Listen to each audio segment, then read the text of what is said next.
जय हिंद दोस्तों, स्वागत है आप सभी का आपके अपने YouTube channel San study centre पर। अभी हम लोग क्लास 12 के इकोनॉमिक्स का 50 बहुत ही महत्वपूर्ण एमसीक्यू प्रश्न को देखेंगे इस वीडियो में। तो वीडियो को शुरू से लेकर अंत तक देखें। और क्लास 12 जैक बोर्ड का आज इकोनॉमिक्स का एग्जाम होने वाला है, जिसमें 40 नंबर का ऑब्जेक्टिव और 40 नंबर का सब्जेक्टिव होने वाला है। तो 50 अभी हम आपको एमसीक्यू बताएंगे, उसमें से आपका 10 से 15 एमसीक्यू जरूर आने वाला है। ठीक है, तो वीडियो को शुरू से लेकर अंत तक देखें और चैनल पर पहली बार आए हैं तो चैनल को सब्सक्राइब करें। तो चलिए शुरू करते हैं पहला क्वेश्चन से। पहला क्वेश्चन क्या है कि उपयोगिता का गणनावाचक दृष्टिकोण किसके द्वारा प्रस्तुत किया गया है। तो ये इसका सही उत्तर हो जाएगा मार्शल के द्वारा। ऑप्शन नंबर ए इसका बिल्कुल राइट आंसर हो जाएगा। उपयोगिता का गणनावाचक दृष्टिकोण मार्शल के द्वारा प्रस्तुत किया गया है। ठीक है, नेक्स्ट क्वेश्चन देखिए क्या है। नेक्स्ट क्वेश्चन है कि किस समयावधि में उत्पादन के सभी साधन परिवर्तनशील होते हैं। तो इसका सही उत्तर क्या हो जाएगा, दीर्घकाल। परिवर्तनशील मतलब जैसे हम कोई भी वस्तु दुकान अपना खोलें, ठीक है, उसमें कोई भी सामान हम अपना लाए हैं, ठीक है, तो उसमें हम अपना मतलब साधन में क्या कर सकते हैं, परिवर्तनशील। उसमें अगर हमें ज़रूरत है अभी कोई भी चीज़ का तो हम उसको बाद में भी खरीद सकते हैं। दीर्घकाल मतलब क्या होता है, लंबा आयु में भी, मतलब उसमें लंबा समय मिलता है और अल्पकाल में हमको कम समय मिलता है। तो अल्पकाल में हम ज़्यादा समय नहीं मिलता, उसमें हम नहीं कर सकते हैं कुछ भी, और दीर्घकाल में हमारे पास बहुत समय रहता है तो इसमें परिवर्तन भी कर सकते हैं कुछ भी। ठीक है, ऑप्शन नंबर इसका 2 बी सही हो जाए। उदासीनता वक्र होता है तो उदासीनता वक्र जो है वो मूल बिंदु की ओर उन्नतर होता है। ऑप्शन नंबर ए इसका बिल्कुल राइट आंसर हो जाएगा। 4 नंबर क्वेश्चन है कि ऐसी वस्तुएं जिनका एक दूसरे के बदले प्रयोग किया जाता है उसे क्या कहते हैं। इसका मतलब ये हुआ कि एक दूसरे, इसका ऑप्शन नंबर जो सी है वो सी हो जाएगा स्थापन्य वस्तु। स्थापन्य वस्तु में मतलब हुआ कि जैसे मेरे पास जैसे चाय है, ठीक है, तो मेरे पास चाय है तो हम इसके बदले हम कॉफ़ी पी सकते हैं। नेक्स्ट एक दो उदाहरण देते हैं। जैसे आपके पास अगर पेंसिल है, ठीक है, अगर आपके पास पेंसिल है और आपको लिखना, इस पेंसिल मेरे पास ख़त्म हो गया तो हम पेन से भी लिख सकते हैं, मतलब इसके बदले हम यूज कर सकते हैं। तो इसी पर अब क्या है यहाँ पे स्थापन्य वस्तु। जैसे कोई भी चीज़ का दाम बढ़ जाता है, जैसे हम लोग जैसे सरसों तेल ले लेते हैं और फॉर्चून तेल ले लेते हैं, ठीक है, तो सरसों तेल में क्या होता है, दाम ज़्यादा रहता है तो उससे हम लोग पूड़ी ये सब नहीं छाँकते हैं, ठीक है, और जो हमारा फॉर्चून तेल होता है उससे हम लोग करते हैं। तो मतलब दाम बढ़ जाएगा तो हम उसके बदले दूसरा वस्तु का भी उपयोग कर सकते हैं। ठीक है, ऐसा नहीं कि हमारा काम ही नहीं चलेगा, उसके बदले हम किसी भी चीज़ का उपयोग कर सकते हैं। तो यहाँ पे क्या हो जाएगा, 4 का हमारा ऑप्शन नंबर जो सी है वो सही हो जाएगा, स्थापन्य वस्तु है। ठीक है, समझ में आ गया। नेक्स्ट क्वेश्चन कि निम्न में से कौन उत्पत्ति का साधन है। तो उत्पत्ति का साधन में क्या क्या होता है, भूमि, श्रम और पूंजी होता है। ठीक है, ये तीनों चीज़ होता है, इसमें क्या आ जाएगा, उपयुक्त सभी। ऑप्शन नंबर डी इसका बिल्कुल राइट आंसर।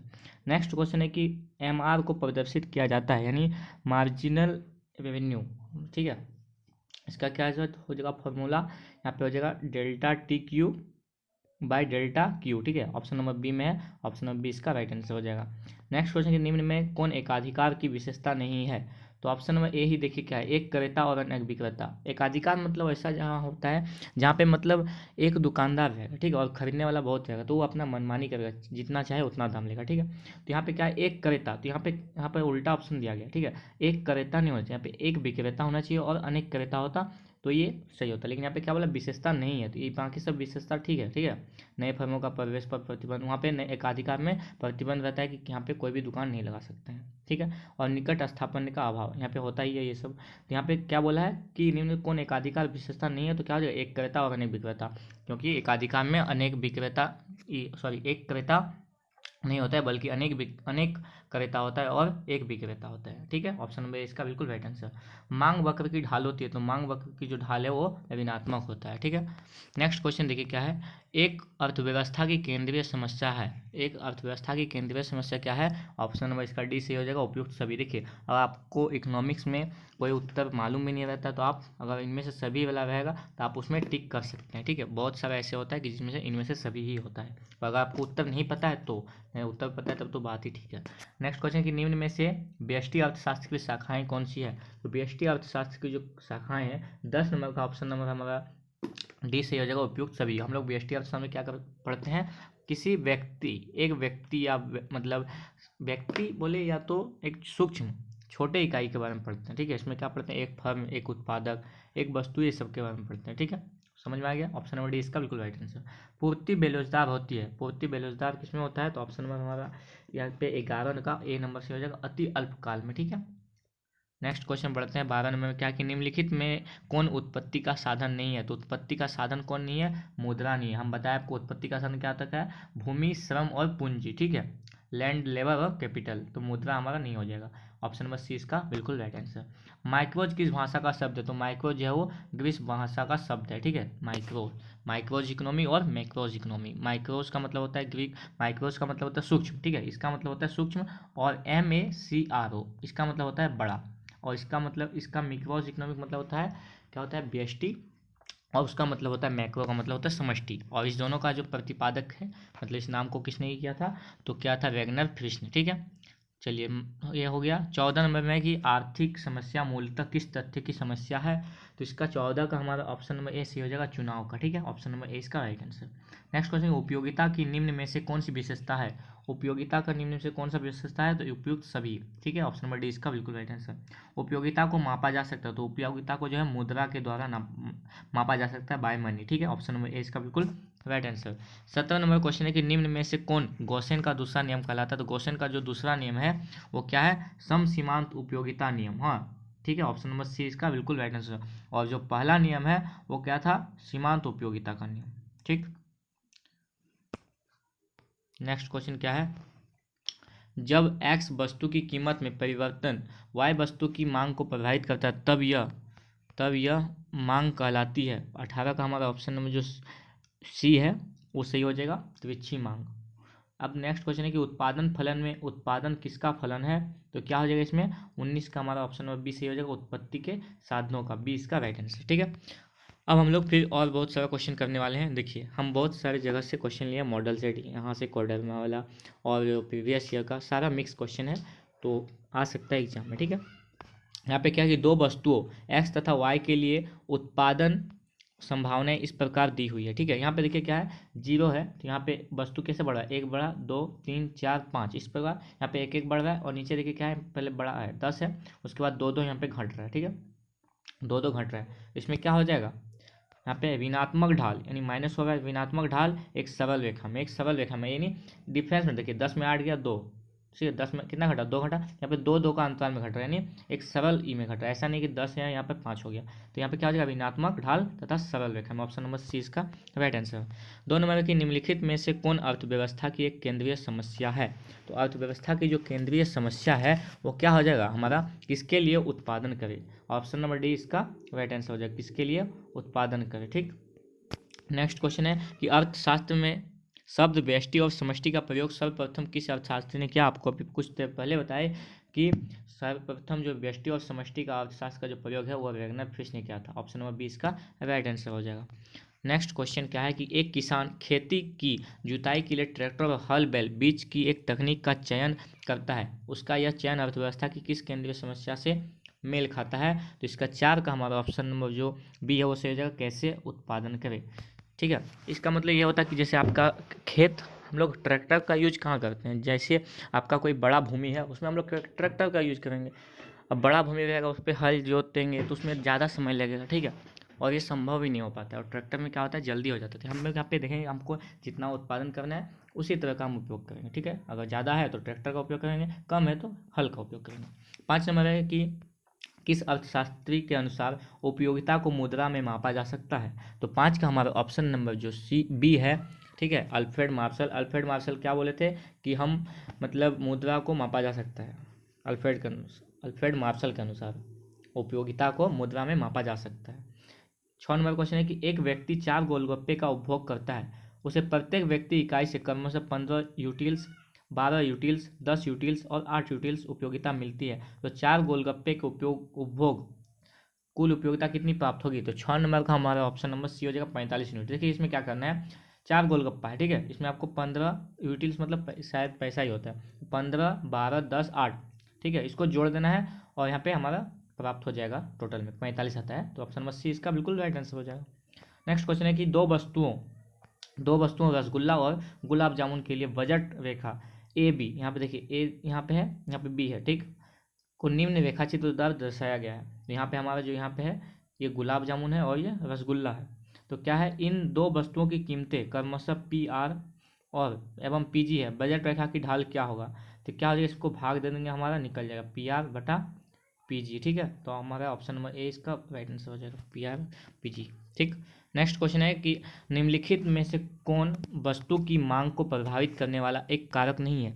तो इससे क्या हो जाएगा, 8 नंबर का हमारा ऑप्शन नंबर जो है साधनों की कीमत, साधनों की कीमत जो है वो हमारा वस्तु की मांग को प्रभावित नहीं करता है, ठीक है।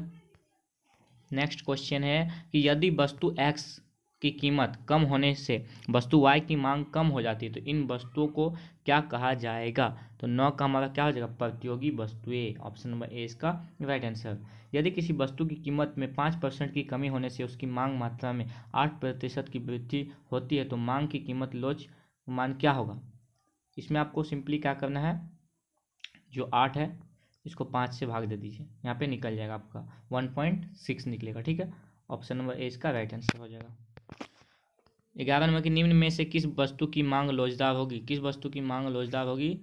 तो यहाँ पे हमारा ऑप्शन नहीं दिया, चलिए इसको क्वेश्चन को छोड़िए। अब दूसरा क्वेश्चन देखिए क्या है कि कुल उपयोगिता अधिकतम होती है जब सीमांत उपयोगिता का मान क्या होता है। ये हमारा मॉडल सेट का क्वेश्चन है, ठीक है, जो जैक के द्वारा जारी किया गया। तो यहाँ पे क्या हो जाएगा, ए होगा, शून्य होगा। जब कुल उपयोगिता अधिकतम होती है जब सीमांत उपयोगिता का मान शून्य होता है, ठीक है। नेक्स्ट क्वेश्चन की सामान्यतः एक उदासीन वक्र होता है तो उदासीन वक्र कैसा होता है, मूल बिंदु की ओर उत्तल हमेशा होता है, याद रखिएगा, ऑप्शन नंबर सी इसका राइट आंसर। नेक्स्ट क्वेश्चन है कि सामान्यतः एक मांग वक्र की ढाल क्या होती है। आपको पहले भी बताया कि सामान्यतः मांग वक्र की ढाल है वो ऋणात्मक होती है। नेक्स्ट क्वेश्चन है कि एक सरल रेखा मांग वक्र के मध्य बिंदु पर मांग की कीमत लोच, 5 का ऑप्शन नंबर हमारा यहाँ पे बी सही हो जाएगा, एक होती है। नेक्स्ट क्वेश्चन देखिए क्या है, यहाँ पे नेक्स्ट क्वेश्चन है 7 नंबर की उत्पादन फलन क्यू ए एल अल्फा के बीटा में पैमाने का प्रतिफल की माप है। यहाँ पे क्या हो जाएगा, अल्फा प्लस बीटा। हमारा 7 का जो ऑप्शन नंबर ए है वो सही हो जाएगा, alpha plus beta. Next question कि जब सीमांत लागत औसत लागत से कम होती है तब औसत लागत क्या होता है। तो इसका क्या होगा, घटती है, ऑप्शन नंबर ए इसका राइट आंसर। नेक्स्ट क्वेश्चन है कि उत्पादन की मात्रा में परिवर्तन करने पर किस लागत में परिवर्तन नहीं होता है। तो 9 का हमारा ऑप्शन नंबर डी सही हो जाएगा, कुल स्थिर लागत में, ठीक है, टोटल फिक्स्ड कॉस्ट। 10 नंबर की निम्नलिखित में से किस बाजार में एक फर्म कीमत स्वीकारक होता है। तो 10 का हमारा ऑप्शन नंबर क्या हो जाएगा, पूर्ण प्रतियोगिता में, ठीक है। पूर्ण प्रतियोगिता में क्या होता है कि सभी वस्तु का दाम लगभग समान रहता है और इसमें बहुत कंपटीशन रहता है, परफेक्ट कंपटीशन। नेक्स्ट क्वेश्चन है कि एक पूर्ण प्रतियोगी फर्म यानी पूर्ण प्रतियोगिता फर्म में फर्म के संतुलन के लिए निम्न में से कौन सा विकल्प सही है। यहाँ पे क्या हो जाएगा, मार्जिनल कॉस्ट और मार्जिनल रेवेन्यू, ठीक है, ऑप्शन नंबर ए इसका राइट आंसर हो जाएगा। नेक्स्ट क्वेश्चन है कि निम्नलिखित रेखाचित्र से पूर्ति की लोच के किस मान की माप होती है। तो 12 का हमारा ऑप्शन नंबर जो बी है वो सही हो जाएगा, 1 से कम, ठीक है, 1 से कम हो जाएगा। नेक्स्ट क्वेश्चन है कि एकमुश्त कर लगाने से किसी वस्तु की पूर्ति पर क्या प्रभाव पड़ेगा। जैसे कोई भी वस्तु है, मान लीजिए ये मोबाइल है, ठीक है, अगर इस पर हम ज़्यादा से ज़्यादा टैक्स लगाएंगे तो क्या होता है, इसमें उस वस्तु का दाम ज़्यादा हो जाएगा। एग्जाम्पल के लेते हैं हम एप्पल का मोबाइल, ठीक है, एप्पल का मोबाइल है वो विदेशी कंपनी है, तो भारत में आने पर उसका अधिक से अधिक कर लगाया जाता है, इसलिए भारत में उसका जो है मोबाइल का दाम ज़्यादा है। आप दुबई चले जाइए, वहाँ पे एप्पल का दाम कम है, ठीक है, एप्पल मोबाइल जो है उसका दाम कम है क्योंकि वहाँ पे तो खुद बनता है और उसको हमारा इंडिया में विदेश में आप जब सप्लाई कीजिएगा तो टैक्स लगता है, तो ज़्यादा टैक्स लगेगा तो उसका दाम बढ़ जाता है। तो यही बोल रहा है कि यहाँ पे कि ज़्यादा टैक्स लगाने पर पूर्ति पर क्या प्रभाव पड़ेगा। तो पूर्ति क्या होगा, ऑटोमेटिकली कम हो जाएगा। अगर किसी वस्तु का दाम बढ़ जाता है तो उसका पूर्ति कम हो जाता है, ठीक है। नेक्स्ट क्वेश्चन देखिए क्या है कि अन्य बातें समान रहने पर किसी वस्तु की मांग में वृद्धि होने से बाजार संतुलन पर क्या प्रभाव होगा। तो 14 का हमारा जो ऑप्शन नंबर सी है वो सही हो जाएगा। क्या है सी में, देखिए, संतुलन कीमत एवं संतुलन मात्रा में वृद्धि होगा, ऑप्शन नंबर सी हो जाए सही। 15 नंबर क्वेश्चन की अधिक की मांग की स्थिति कीमत में परिवर्तित होती है, यानी अधिक मांग जब किसी चीज़ का होगा तो कीमत क्या हो, कीमत अगर जब किसी वस्तु का अधिक मांग होगा तो उसका कीमत क्या होगा, वृद्धि होने की, ठीक है। अगर कोई वस्तु का ज़्यादा मांग होता है तो उसका दाम भी बढ़ जाता है, ठीक है, क्योंकि जो विक्रेता है वो अधिक से अधिक अपना लाभ कमाना चाहते हैं।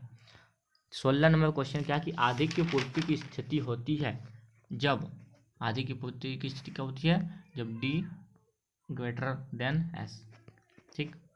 जब एस बड़ा होता है डी से, जहाँ पे डी क्या होता है डिमांड और एस मतलब पूर्ति, ठीक है, डिमांड और सप्लाई। अन्य बातें समान रहने पर किसी वस्तु की पूर्ति में कमी होने से बाजार संतुलन पर क्या प्रभाव पड़ेगा। अभी कुछ देर पहले जो क्वेश्चन था बस इसमें चेंज कर दिया थोड़ा सा। तो 17 का हमारा ऑप्शन नंबर बी सही हो जाएगा। संतुलन कीमत में वृद्धि एवं संतुलन मात्रा में कमी होगी। ऑप्शन नंबर 20 का राइट आंसर।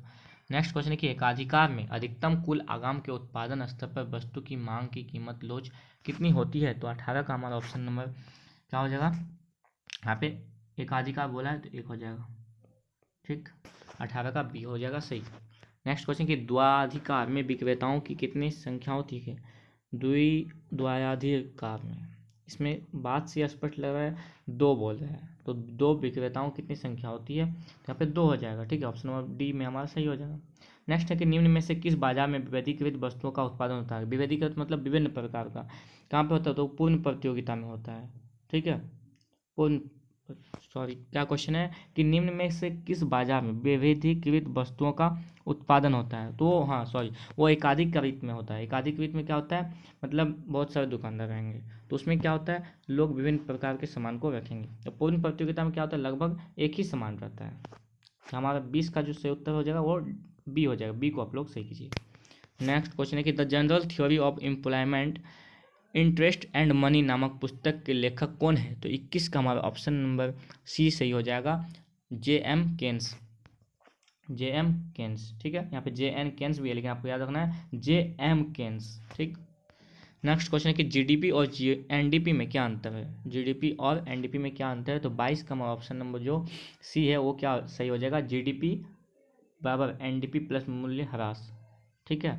जीडीपी क्या होता है सकल घरेलू उत्पाद, और एनडीपी क्या हो गया नेशनल डोमेस्टिक प्रोडक्ट, नेशनल राष्ट्रीय घरेलू उत्पाद हो जाएगा, राष्ट्र।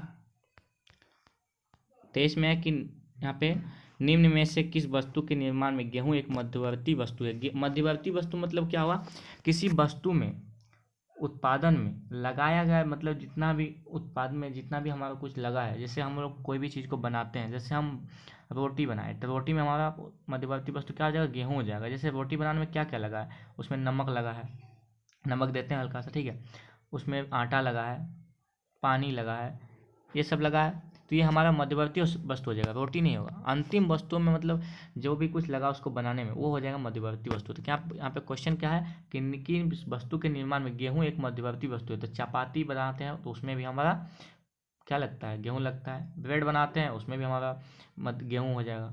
बिस्किट बनाते हैं उसमें भी गेहूँ लगता है। तो क्या हो जाएगा, इनमें से सभी हो जाएगा, ठीक है, इनमें से सभी हो जाएगा राइट आंसर। तो उम्मीद करते हैं आपको ये वीडियो अच्छा लगा होगा। तो वीडियो अच्छा लगा है तो वीडियो को लाइक कीजिए, अपने दोस्तों के साथ शेयर करें। मिलते हैं नेक्स्ट वीडियो, तब तक के लिए बाय, जय हिंद, और चैनल को सब्सक्राइब जरूर करें।